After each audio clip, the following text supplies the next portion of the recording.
ഉറപ്പായിട്ടും ഇഷ്ടം. വിണ്ണിൽ പാറി നടക്കും പറവകൾ കന്നം നൽകും അല്ലാഹു. മണ്ണിലമർന്നു കിടക്കും വിത്ത് മുളപ്പിക്കുന്നവൻ അല്ലാഹു. അല്ലാഹുവിനെ കേട്ടുകൂടെ നമ്മള്? അല്ലാഹുവിനെ ഇഷ്ടങ്ങൾക്ക് ഭയങ്കര ഇഷ്ടം. നമ്മളൊക്കെ ഉണ്ടാക്കിയത് ആരാ? അല്ലാഹു ആണല്ലേ നമ്മളൊക്കെ ഉണ്ടാക്കിയത്. എനിക്ക് ഏറ്റവും ഇഷ്ടപ്പെട്ട പൂ ഏതാ? റോസാപ്പൂ. റോസാപ്പൂ ഉണ്ടാക്കിയത് ആരാ? എനിക്ക് ഏറ്റവും ഇഷ്ടപ്പെട്ട പക്ഷി ഏതാ?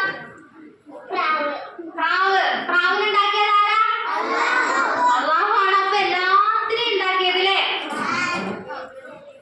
ഞാനൊരു പാട്ടിലൂടെ ഒരു ചോദ്യം ചോദിക്കാം. പാട്ട് ചിലപ്പോ നിങ്ങൾ മദ്രസയിൽ പഠിച്ചത് ഈ കാലം. അപ്പൊ അതെന്താ നിങ്ങൾ പറയണം, അതൊന്ന് കേട്ടോ നോക്കിട്ടോ.